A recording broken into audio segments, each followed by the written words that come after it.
Menyambut pembukaan program TNI Manunggal Membangun Desa Reguler ke-110, Kodim 0813 Bojonegoro. Babinsa Desa Jatimulyo bersama masyarakat kompak pasang umbul-umbul di sepanjang jalan Desa Jatimulyo.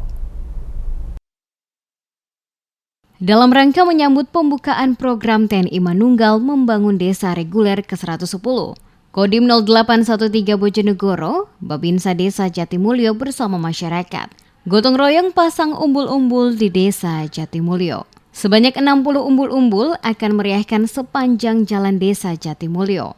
Hal ini menyambut pembukaan program TMMD reguler ke-110 Kodim 0813 Bojonegoro di desa tersebut. Bersama masyarakat, Sersan Mayor Sudarman terlihat guyup dan bergotong royong memasang umbul-umbul di sepanjang jalan Jatimulyo. Tadi pemasangan umbul-umbul, Mbak. Ini untuk menyambut pembukaan TMMD ke-110 Kodim 0813. Untuk yang wilayah Jatimulyo 60 umbul-umbul, Mbak.